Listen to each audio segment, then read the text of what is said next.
pada minggu sebelumnya di rumah pimpinan majelis kita, Pak Haji, kita sudah membahas yaitu berkenaan dengan puasa yang diiringkan antara jalan syariat dengan hakikat.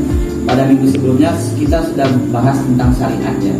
Jadi syarat wajib puasa, rukun puasa, yang membatalkan puasa, sudah itu juga yang makruh dalam berpuasa, dan juga sunnah-sunnah yang dilakukan ketika orang melaksanakan puasa tersebut. Tetapi Bapak Ibu, seperti mana yang sering kita sebutkan dalam kajian kita tersebut, ketika Bapak Ibu pergi ke pasar, saya sering sebutkan, sampai di pasar ketemu orang jual durian, ketemu dengan orang jual durian, Bapak Ibu ketika membeli durian tersebut bukan ingin makan kulitnya, pasti ingin makan isinya. Tapi hukum yang berlaku ketika mau makan isinya itu pasti harus buka kulit, pasti mesti harus lewat kulit. Nah, kulit itulah syariatnya, isi itulah hakikatnya. Jadi sebenarnya syariat yang kita lakukan itu dalam rangka untuk menuju yang hakikatnya. Jadi kalau orang hanya misalnya mau ambil syariatnya saja, hakikatnya tidak dia pakai, maka isi dia tidak dapat, kulit dia dapat. Mau tidak Bapak Ibu saya kasih kulit durian aja? Tentu tak mau. Pasti Ibu tahu isinya. Maka itu mesti harus seluruh ibadah itu dia mesti harus beriringan antara syariat dengan hakikat. Termasuk juga puasa yang tidak kita kaji, Bapak Ibu. Saya mungkin tidak ulang lagi berkenaan dengan jalan syariatnya, karena pertemuan sebelumnya kita sudah bahas syarat wajib puasa, sudah itu rukun puasa, yang membatalkan puasa, yang makruh dalam puasa, sudah kita bahas juga sunnah-sunnah yang mesti dilakukan dalam puasa. Hari ini kita ingin bahas tentang hakikatnya. Pada minggu sebelumnya saya sudah bilang kepada Bapak Ibu, contoh sederhananya, ada orang yang rajin memancing, dia hobi kali memancing, ingin mancing di kuala sungai yang ada di Kampar sana, sebab dia tahu di sana itu ada ikan patin yang besar sekali, banyak sekali ikan patinnya. Secara rasional atau orang yang berakal pasti sebelum dia pergi memancing tersebut, pasti dia itu memancing tersebut mempersiapkan alat dengan sempurna. Pancingnya mungkin tidak satu, mungkin sampai 5, umpannya umpan yang paling bagus. Sudah itu pergi dengan menggunakan transportasi yang cepat. Untuk apa? Untuk mendapatkan ikan terbaik di muara tersebut. Sama juga ketika orang bertemu dengan bulan Ramadan. Orang yang berakal pasti dia kalau mau datang bulan Ramadan. Jadi kenapa orang pemancing tadi mau mempersiapkan begitu banyak alatnya untuk dapat ikan terbaik di muara tersebut? Lalu kenapa orang mempersiapkan diri sebelum masuk di bulan Ramadan tersebut? Sebab dia ingin dapatkan fadilat segala macam yang Allah anugerahkan pada bulan Ramadan tersebut, dan dia siapkan jauh sebelum Ramadan itu datang. Maka itu sebenarnya Bapak Ibu, sekarang ini kita sedang mempersiapkan diri untuk masuk ke bulan Ramadan yang punya banyak keberkahan tersebut. Jadi kita sedang mempersiapkan dirinya dengan apa? Dengan ilmu yang diiringkan antara jalan syariat dengan jalan hakikat. Baik Bapak Ibu, sebelum saya masuk lebih jauh, saya ingin mengajak Bapak Ibu untuk kita sama-sama berhitung Bapak Ibu. Contohnya begini Bapak Ibu. Jadi kalau seandainya hari ini umur kita 40 tahun, lalu dikurang masa balik kita 15 tahun, berarti 25 tahun. Anggap 25 tahun, berarti kita sudah bertemu dengan bulan Ramadan ini, atau sudah berpuasa di bulan Ramadan ini sebanyak 25 kali atau 25 tahun. 25 dikali 1 bulan sama dengan 30, berarti 25 kali 30 yang ahli matematika 25 kali 5 750. Nah ini dia. Berarti maka Bapak Ibu berpuasa sudah 750 kali banyak. Kalau umurnya 40 kurang masa balik 15 tahun. Kalau misalnya umur 60 sekarang, kali aja Bapak Ibu, berarti 60 kurang 15 berapa? 45 kali 30 45 Berapa tuh Bapak Ibu? Yang ahli matematika tadi ini. Berapa? 750. Kalau misalnya dia 60 tahun, berarti 45 kali sudah bertemu dengan Ramadan, berarti dia sudah hampir 1000 ya? 1300-an. Sudah 1300-an dia berpuasa dalam hidupnya. Itu kalau hanya dikalkulasikan dengan puasa Ramadan gitu ya. Kalau dia rajin puasa Senin Kamis, sudah itu rajin pula nanti puasa Nabi Daud, selang-seling puasanya, maka tidak tertutup kemungkinan Bapak Ibu sudah 3000 berpuasa dalam hidup, atau 2000 kali sudah berpuasa dalam hidup. Sekarang Bapak Ibu, saya ingin mengajak Ibu untuk menganalisa. Nanti saya akan coba sebutkan beberapa hadis Nabi, kita analisa hadis tersebut. Sebab hari ini banyak orang menyebutkan hadisnya, tapi dia tidak menggali makna hadis di baliknya. Mari kita gali Bapak Ibu. Jadi Bapak Ibu, coba kita analisa Bapak Ibu. Pertanyaannya adalah, apakah binatang itu berpuasa? Rupa-rupanya Bapak Ibu, binatang itu juga berpuasa Bapak Ibu. Kita ingin mengambil pelajaran, bukan ingin membandingkan Bapak Ibu. Binatang itu untuk mendapatkan kesempurnaan dirinya, dia mesti harus wajib berpuasa. Dalam pengertian menahan makan, sudah itu menahan minum, menahan diri untuk bertemu dengan kawanan binatang yang lainnya. Coba lihat kalau ayam betina itu sedang menerap telurnya, dia tidak mau bermain dengan ayam jantan lainnya. Dia menjauh dari ayam jantan lainnya. Sudah itu mengasingkan diri di tempat yang tersembunyi. Dan dia mengeramkan telur tersebut, tidak makan, tidak minum. Sesekali ada keluar ke memanaskan dirinya, tapi jarang dia minum. Tidak makan, tidak minum, untuk apa?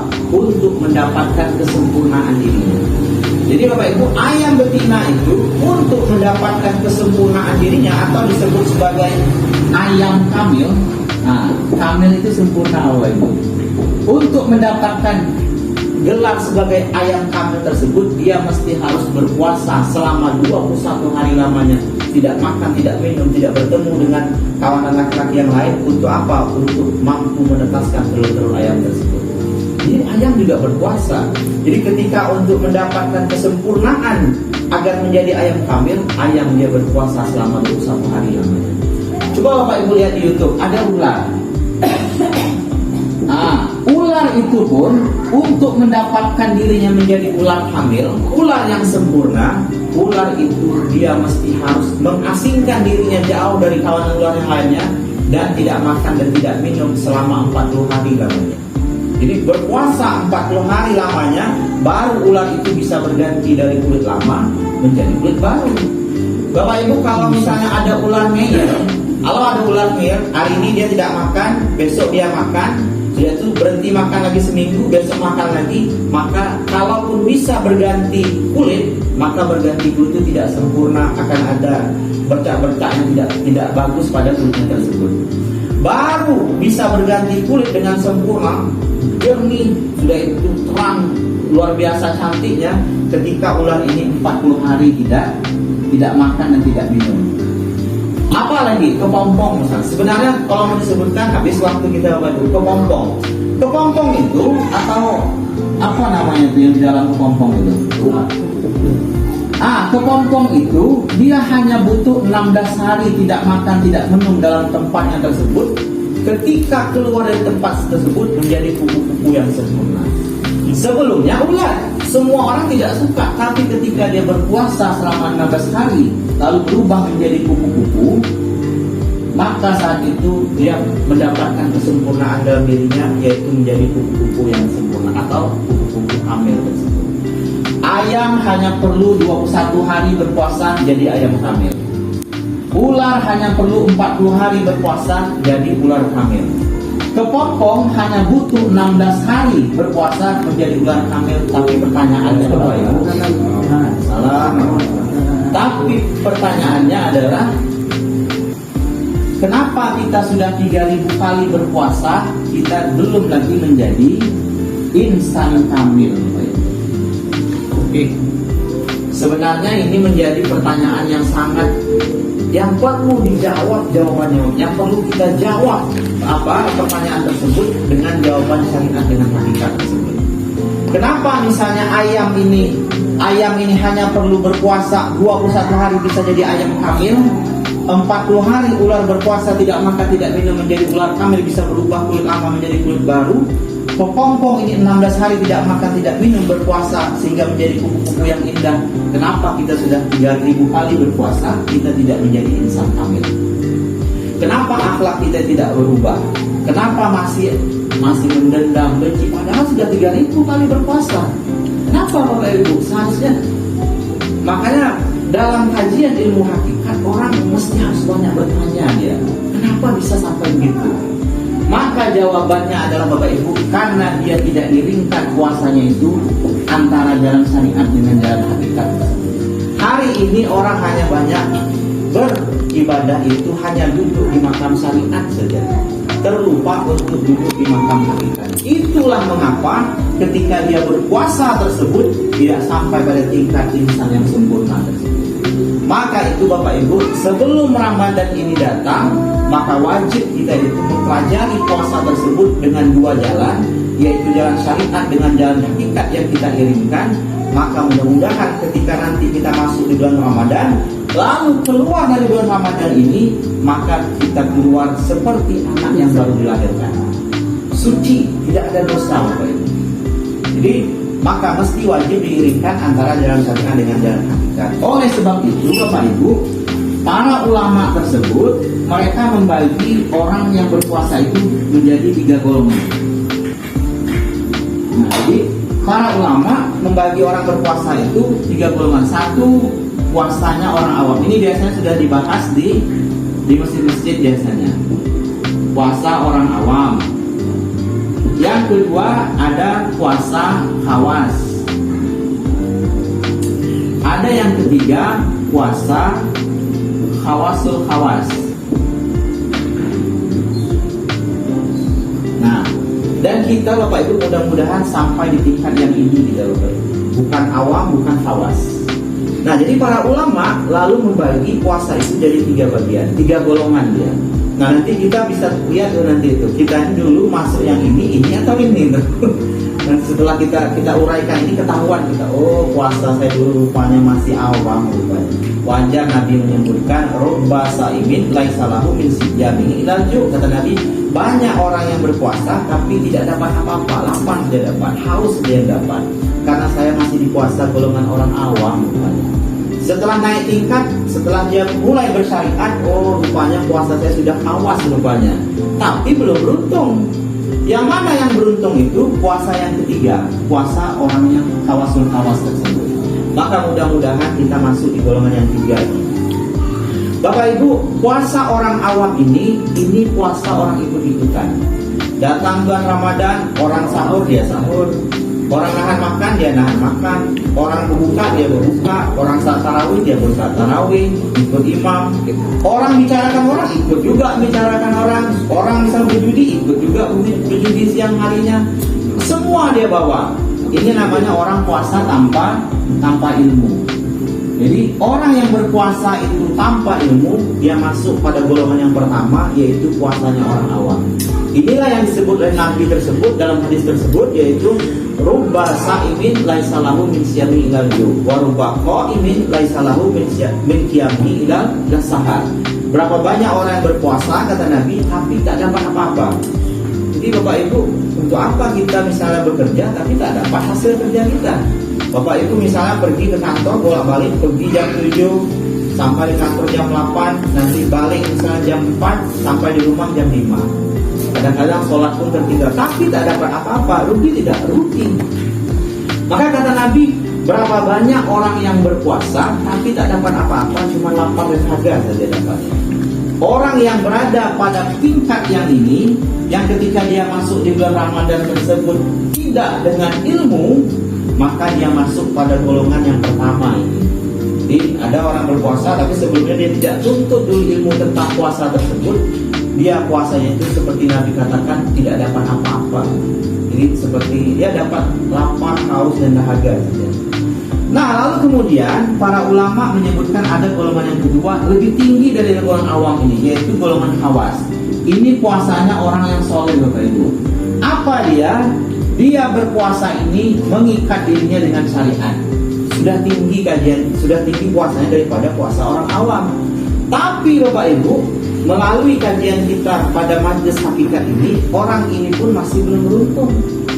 Dia sudah berpuasa, sudah sahur, sudah menahan makan dan minum, menahan yang membatalkan, menahan yang makruh, mengerjakan yang sunnah, tetapi dia masih belum beruntung lagi. Kenapa dia belum beruntung? Karena dia belum iringkan dengan jalan hakikatnya. Jadi kalau masih duduk saja dia di makam syariat ini, dia menjaga dari yang membatalkan, sudah itu menjaga dari yang makruh, sudah itu mengerjakan yang sunnah, tetapi yang hakikatnya dia tertinggal, maka dia belum sempurna lagi puasanya tersebut. Nah, barulah yang ketiga inilah baru sebenarnya orang yang berpuasa itu yang sempurna, yang ketika dia keluar dari bulan Ramadan tersebut seperti bayi yang baru dilahirkan, suci dia, yaitu suci tanpa dosa. Siapa dia? Orang yang berpuasa ini yang mengiringkan puasanya dengan syariat, dengan hakikat tersebut. Orang seperti inilah sebenarnya yang mendapat jaminan daripada Rasulullah itu ketika keluar dari bulan Ramadan tersebut, dia suci seperti bayi yang baru dilahirkan tanpa ada dosa. Nah, golongan yang inilah seharusnya yang kita dapatkan. Nah, mudah-mudahan kita akan dapatkan golongan ini. Maka itu kita haji puasa ini dengan dua jalan tersebut, jalan syariat dengan jalan hakikat. Syariat ini tidak boleh dilepas, tetapi syariat ini sebagai jalan untuk sampai kepada hakikat tersebut. Jadi syariat dengan hakikat ini dia mesti harus beriring, tidak boleh dipisah Bapak Ibu. Kalau dipisah, syariat saja yang diambil masuk di khawas. Dia puasanya puasa orang soleh tapi belum sempurna puasanya. Baru ketika dia iringkan antara syariat dengan hakikat ini, barulah dia masuk ke golongan yang ketiga, yaitu golongan khawasul khawas yang dijanjikan Rasulullah. Ketika dia keluar dari puasa tersebut, dari Ramadan tersebut, dia seperti bayi yang dilahirkan, yaitu suci tanpa dosa. Dan kita ingin dapatkan yang tiga.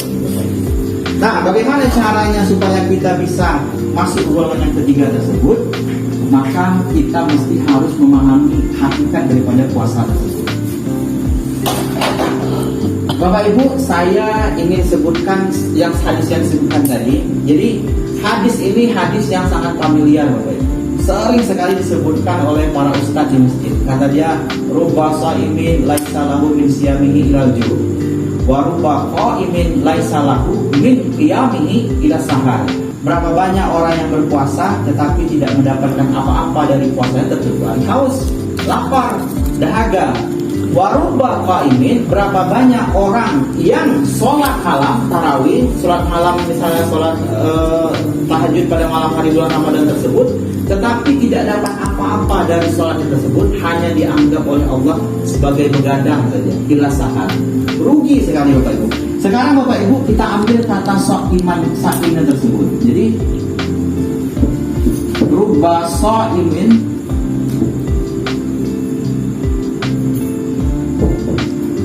iminnya nih kita ambil Bapak Ibu. Jadi ketika Rasulullah mengatakan berapa banyak orang yang berpuasa, kenapa Rasulullah itu katakan orang yang berpuasa? Kalau selama ini kita bisa dengar, kita baca terjemahnya saja, maka kita bisa terjebak Bapak Ibu. Tapi ketika kita analisa hadis tersebut, ketika Rasulullah katakan berapa banyak orang yang berpuasa, ketika disebutkan berpuasa tersebut, berarti orang tersebut sudah sahur dia, sudah menahan makan, sudah menahan minum, sudah menahan dari yang membatalkan, sudah menahan dari yang makruh, dan sudah berbuka pula. Jadi syarat orang yang disebut puasa tersebut, dia sudah sahur, sudah itu juga tidak makan, tidak minum, menjaga dari yang membatalkan, menjaga dari yang makruh, dan dia berbuka. Ini syarat orang disebut berpuasa.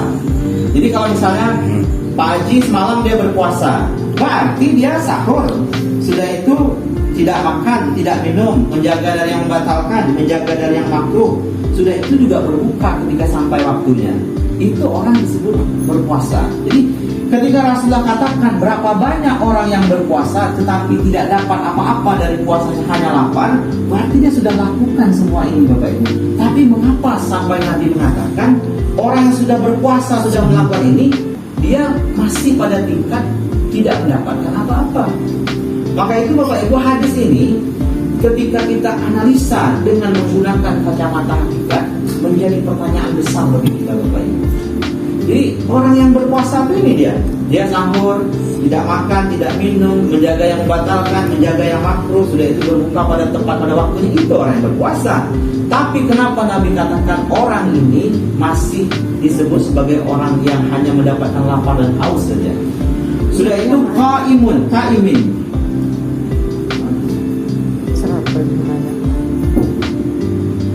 Jadi orang yang sholat malam tarawih, sudah itu juga dia sholat malam ketika bulan Ramadan, Nabi sebut dia sebagai ila sahar, yaitu disebut hanya begadang saja. Kalau orang sholat itu pergi dia ke masjid, kalau dia berada di belakang imam, berarti dia sudah berniat, dia sudah mengikut imam sujud, rukuk, sudah itu juga salam sampai habis sholat. Tapi kenapa Nabi masih mengatakan dia seperti hanya begadang saja? Nah, yang ini kenapa sebab Nabi mengatakan qaimin ini masih dia mendapatkan haus, lapar dan dahaga, masih mendapatkan seperti begadang saja, karena dia tidak iringkan antara syariat dengan hakikat tersebut. Maka itu sebenarnya seluruh ibadah kita itu, khusus yang rukun Islam, syahadat, puasa, zakat, haji tersebut, wajib seluruhnya itu diiringkan antara syariat dengan hakikat tersebut. Nah, kenapa orang yang sholat itu masih dianggap sebagai begadang saja oleh Allah? Karena dia tidak iringkan sholatnya itu antara syariat dengan hakikat. Yang ini sudah kita bahas jauh sebelumnya, mungkin 3 bulan yang lalu mungkin Pak Adi sudah kita bahas berkenaan dengan sholat. Tapi karena kita membahas tentang shaiminnya ini, puasanya ini, maka kenapa mereka sudah bersahur, menahan makan, menahan minum, menahan dari yang membatalkan, menahan yang makruh, sudah berbuka, tapi masih dianggap sebagai orang yang hanya dapat lapar dan haus dan dahaga? Karena dia tidak iringkan antara syariat dengan hakikat. Kalau dia buang syariat, buang hakikat, dia masuk di golongan awam. Sholat, ibadah puasanya ikut-ikutan. Dia ambil syariat saja, dia masuk di golongan yang khawas, belum sempurna. Ketika dia iringkan antara syariat dengan hakikat, barulah dia masuk di golongan khawas tersebut. Yang ketika keluar dari Ramadan tersebut, barulah dia itu disebut sebagai orang yang baru dilahirkan atau suci daripada dosa tersebut. Nah Bapak Ibu, maka itu Bapak Ibu, puasa tersebut, kalau Bapak Ibu pernah membuka kalau misalnya ada yang kuliah pernah membuka kamus Sanskerta, puasa ini dia dipecah menjadi 2 kata, pu dan asa. Pu ini artinya putus, asa ini artinya keinginan. Nah, secara syariat memutuskan keinginan untuk melakukan hal-hal yang membatalkan puasa tersebut. Jadi puasa itu ketika diambil dari bahasa Sanskerta, yaitu pu dan asa.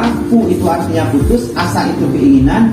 Secara syariat yaitu memutuskan keinginan untuk melakukan hal-hal yang membatalkan, yang makruh dan lain sebagainya.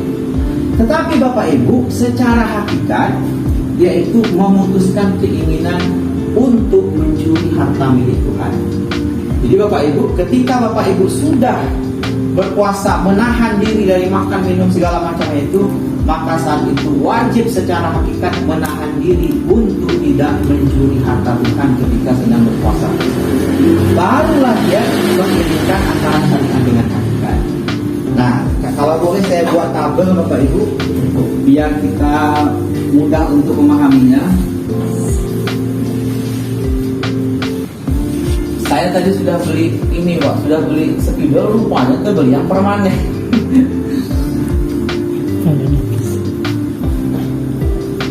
Kita bagi 2 kolom, yang ini syariatnya, syariat, yang ini hakikatnya. Nah Bapak Ibu, syariat dengan hakikat ini wajib kita beriringan ketika puasa tersebut. Misalnya dalam puasa tersebut kita menjauhkan diri dari tidak makan, misalnya tidak minum,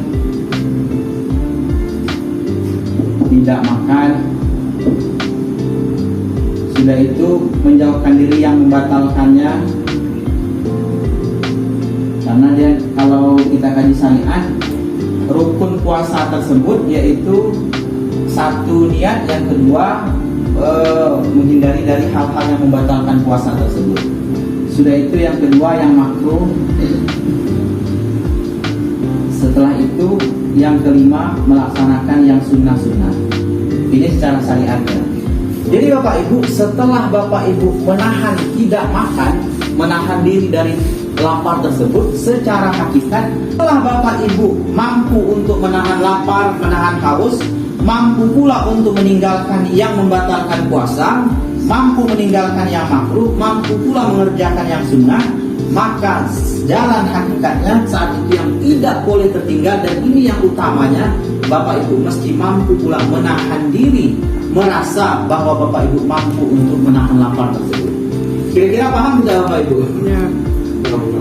Nah, ketika sudah mampu menahan lapar, secara hakikatnya mampu juga merasakan dirinya ini mampu menahan dirinya itu, bahwa dirinya yang mampu untuk menahan lapar tersebut. Paham tidak Pak? Paham. Paham ya? Nah, ketika sudah mampu menahan lapar, kita mampu, lalu diri kita yang batin mampu juga menahan diri bahwa bukan kita sebenarnya menahan lapar tersebut, maka saat itu barulah beriring puasa tersebut secara zahir batin, secara syariat dengan hakikat. Contoh misalnya Bapak Ibu, contoh sederhana melakukan yang sunnah misalnya. Dalam sunnahnya di bulan Ramadan tersebut kita dianjurkan untuk bersedekah. Lalu ketika Bapak Ibu pergi sedang mengendarai motor atau mobil, melihat orang sedang membawa kantong orang pemungut sampah misalnya. Melihat Bapak Ibu, oh orang ini susah nih, kalau saya kasih nih, ini kalau saya kasih 50.000 nanti ini bisa dia buka puasa, kenyang perutnya. Maka merasa dia yang memberi saat itu, maka saat itu puasanya belum lagi teriring antara syariat dengan hakikat. Lalu ketika dia mampu untuk menghilangkan bahwa sebenarnya yang memberi ini bukan diriku, karena harta Allah yang kasih, rezeki Allah yang kasih. Kalau masih mengaku berarti hakikatnya hilang. Tapi ketika mampu dia menahan dirinya dari merasa bahwa dia kuasa untuk memberi, maka saat itu barulah teriring antara syariat dengan hakikat puasanya tersebut. Inilah orang yang puasa tersebut yang ketika keluar dari Ramadan itu dia suci seperti bayi yang baru dilahirkan. Kita paham tidak Bapak maksudnya? Paham. Nah Bapak Ibu, sebenarnya kalau di bukunya ada poin 1, poin 2, dan poin 3. Poin 2-nya Bapak Ibu, puasa itu dipandang dari jalan hakikat dapatlah disebut dengan mempuasakan kekuatannya, mempuasakan gerak dan diam dirinya sendiri. Jadi kekuatannya dia puasakan, matanya dia puasakan, hatinya dia puasakan, seluruh dirinya ini dia puasakan. Jadi dia pandang, dengar, semuanya dia puasakan. Maka secara hakikat itu yang dikehendaki pada jalan hakikat tersebut. Setelah dia menahan makan, menahan minum, menahan diri dari yang membatalkan, menahan dari yang makruh, dan melakukan yang sunnah, maka secara hakikat dia mesti harus mampu menahan dirinya dari merasa mampu untuk menahan lapar haus tersebut. Paham Bapak Ibu ya maksudnya kan? Setelah mampu menahan yang ini, mampu melakukan yang sunnah, secara hakikat dia mesti wajib mampu menahan dirinya bahwa dia merasa mampu untuk menahan lapar tersebut. Ketika Bapak Ibu sudah paham ini, lalu mampu mewujudkannya, baru puasa itu beriring antara syariat dengan hakikat. Kalau tidak mampu, berarti masih awas. Kalau misalnya ini tak dipakai, puasanya awam. Ini dipakai sampai yang ini dipakai, maka baru puasanya itu khawasul khawas, yang dia keluar dari Ramadan tersebut menjadi orang yang suci seperti anak baru dilahirkan. Nah Bapak Ibu, yang ketiga, kalau begini keadaannya, puasa yang dikehendaki oleh jalan hakikat yang saya sebutkan tadi, yaitu bahwa dia mampu mempuasakan kuat, puasa gerak, sudah diam dirinya, maka sebenarnya orang hakikat itu dia berpuasa itu bukan hanya pada bulan Ramadan saja. Jadi ketika Bapak Ibu sudah mampu menahan diri dari merasa bahwa Bapak Ibu yang menahan lapar tersebut, sudah itu menahan dari yang membatalkan tersebut, makruh tersebut, maka sebenarnya Bapak Ibu bukan hanya sekedar berpuasa di bulan Ramadan, tetapi juga berpuasa sebelum Ramadan dan berpuasa setelah Ramadan. Inilah Bapak Ibu orang hakikat itu, dia berpuasa seumur hidupnya. Kalau orang syariat berpuasa ada waktunya setiap bulan, tapi orang yang diiringkan antara syariat dengan hakikat, dia berpuasa seumur hidup termasuk di bulan Ramadan tersebut. Lalu ketika dia mampu mempuasakan matanya, mempuasakan telinganya, sudah itu mempuasakan mulutnya, pandangannya, sebenarnya secara hakikat dia berbuka puasa seumur hidupnya. Dia berpuasa sepanjang hidupnya dan dia berbuka puasa seumur hidupnya. Inilah orang yang berpuasa ini sepanjang hidup berpuasa, sepanjang hidupnya dia dalam keadaan suci bersih, Bapak Ibu. Amin. Amin. Bisa tidak Bapak Ibu pahami yang poin dua ini? Mudah-mudahan bisa Bapak Ibu. Nanti ketika masuk bulan Ramadan, maka ketika sudah menahan lapar, maka Bapak Ibu belajarlah hati ini untuk menahan diri dari puasa untuk menahan lapar tersebut. Paham tidak maksudnya? Ya. Menahan diri. Nah, ini sudah habis pula Bapak Ibu. Menahan diri dari puasa untuk menahan lapar tersebut. Lalu ketika Bapak Ibu menahan diri dari puasa untuk menahan lapar tersebut, maka saat itu sebenarnya terjawab bahwa sebenarnya yang berpuasa itu bukan lagi jasad, tetapi ruhnya Bapak Ibu tersebut. Nah, jadi setelah nanti kita tidak makan, tidak minum, meninggalkan hal-hal yang membatalkan makruh sunnah, melakukan sunnah, maka yang paling terpenting dan paling utama yaitu menahan diri dari puasa untuk menahan lapar tersebut. Bapak Ibu pergi ke masjid, kalau Ramadan kan biasa kita ini punya semangat untuk sedekah biasanya kan. Sampai di masjid itu jangan merasa bahwa Bapak Ibu, kalau aku sedekah nih katanya ringan apa beban orang yang sebelah nih katanya, kasih apa uang 500.000. Ketika merasa Bapak Ibu memberikan sedekah itu bahwa Bapak Ibu yang memberikan sedekah, berarti Bapak Ibu tidak menahan diri dari puasa untuk menahan bahwa Bapak Ibu yang mengeluarkan sedekah. Maka yang hakikat tertinggal, hilang, yang syariat muncul, maka golongan ketiga Bapak Ibu masuk, yaitu golongan khawas yang masih belum beruntung. Maka untuk beruntung itu ketika sedekah tersebut jangan lagi merasa bahwa Bapak Ibu yang sedekah. Contoh sederhananya begini Bapak Ibu, para tuan-tuan guru sering menyebutkan, contoh sederhananya, kalau misalnya Pak Haji mobilnya banyak, lalu hilang 2, sakit hati tidak Pak Haji? Sakit hati. Ibu misalnya kalau mobil hilang di rumah, sakit tidak hati? Sakit. Misalnya mobil Pak Camat hilang, sakit tidak hati ya Ibu? Tidak. Tidak kan? Kenapa tidak sakit? Karena tidak memiliki pada mobil tersebut. Kan begitu tuh. Karena mobil orang lain yang hilang, maka kita tidak sakit hati. Kenapa? Karena merasa tidak memiliki. Nah, orang yang merasa memiliki itu, maka akan selalu sakit dalam hidupnya. Contoh begini lagi, kalau satu mobil diklaim oleh 2 pemilik, kira-kira bertengkar tidak? Ami misalnya punya mobil satu, diklaim oleh orang ini mobil saya, kira-kira Ami marah tidak? Ya marah dia, karena satu mobil diklaim oleh 2 orang. Sadar tidak Bapak Ibu? Jasad dan ruh itu, jasad dan ruh Bapak Ibu itu milik satu orang saja, yaitu milik Allah.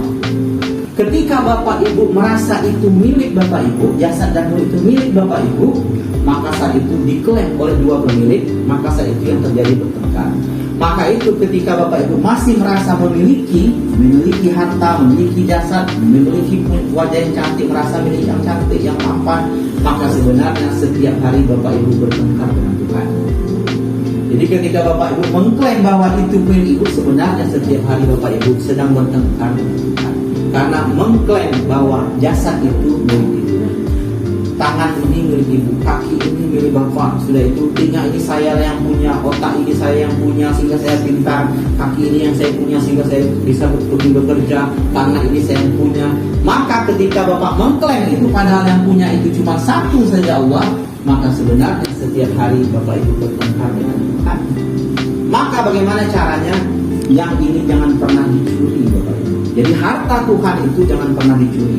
Maksud ini sebenarnya menahan diri dari kuasa untuk menahan lapar tersebut, yaitu kita jangan pernah mencuri harta milik Tuhan tersebut.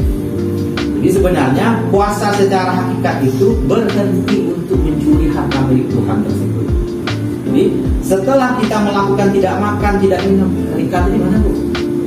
Makanannya belum. Pemeda lagantu ya. Tidak makan, tidak minum. Sudah Ibu yang tidak makan, tidak minum, menjaga dari yang membatalkan, menjaga dari yang makruh, melakukan yang sunnah, maka secara hakikat Bapak Ibu mesti wajib untuk tidak mencuri harta Tuhan tersebut. Kalau masih merasa puasa menahan lapar, berarti Bapak Ibu mencuri harta Tuhan. Karena perut milik siapa? Perut itu milik Tuhan, bukan milik kita. Kalau Bapak Ibu yang merasa puasa mampu menjaga dari yang membatalkan puasa, misalnya tidak berjalan ke tempat yang tidak baik, merasa puasa, kaki milik siapa? Kaki milik Allah. Berarti Bapak Ibu satu barang diklaim oleh dua pemilik, sebenarnya saat itu bertengkar. Maka itu sebenarnya ketika kita merasa memiliki, saat itu sebenarnya kita sedang bertengkar dengan Tuhan setiap hari. Maka itu buang-buanglah sifat merasa tersebut.